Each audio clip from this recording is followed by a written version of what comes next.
The sun's shining down. You see, sunburn is skin cancer's best mate. There's nothing healthy about a tan. I started working in cancer counselling in about 1965. You know, when we started out, the goals were pretty ambitious because the goals were to make a big dent in the incidence and mortality of our most common cancer, which is cancer of the skin. And come January, we were the Lobster Nation because you would go to the beach and people were desperately trying to get a suntan, but in the process they were getting very badly burned. In a way, I think the first breakthrough in terms of communicating with the public was the idea to do slip, slop, slap. Just say these simple words. Slip, slop, slap. Slip, slop, slap, which very rapidly went national, was a major step forward. And I think the interesting thing about it is it just appealed to children, teenagers, adults and old people. Everybody actually loved it. We thought we'd better get out on the beach with this. We had a sort of motorhome thing and they would go around all the beach resorts. And I had a loudspeaker with the jingle and they'd turn up at the beach like the ice cream vendors do. As soon as they turn up, all the kids would come piling in and they'd be singing the jingle because they'd already internalised the words and the music because they'd seen it on TV. We were able to set up some very sophisticated research and evaluation studies to measure the impact of the communication campaign on population behaviour. The campaign added seek and slide to cover the message encouraging people to seek shade and to wear sunglasses. It turns out slip, slop, slap is working.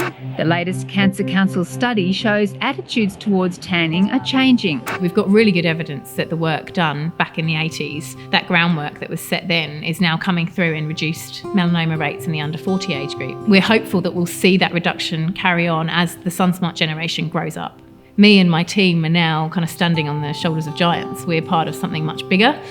These programs started long before I was born, actually. So really, it's kind of like the baton's passed on now, and we're running with it, and we're still continuing to do the work that prevents cancer and saves lives. We began with mass media, Sid Seagull, appearing at beaches and things like that, but it really needed to be locked into something, and that's when the SunSmart Schools program was started.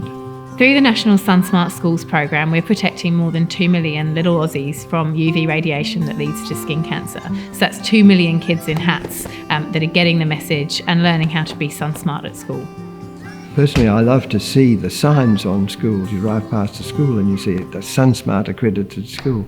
That's a terrific endorsement of the program.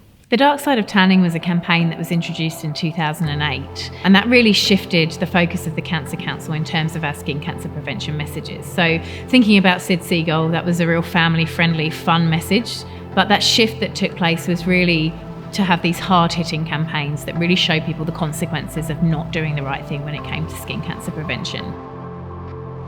Sunbeds emit UV radiation that is up to 6 times as intense as the midday sun. The ban on commercial solariums that happened in 2015 in Australia was a major step forward, and that really started with the story of a young woman called Claire Oliver who used the last few weeks of her life to raise awareness of the dangers of solariums. Claire had a late stage melanoma and she attributed that to her use of solariums earlier in life. It was estimated that 43 deaths from melanoma every year were caused by solariums, and that around 2,000 cancers were also caused by access to solariums. So that's lives saved, that's cancers avoided, and will have a massive impact on skin cancer prevention and deaths from the disease. The message to take better care in the sun and avoid tanning is finally getting through to Australia's youth.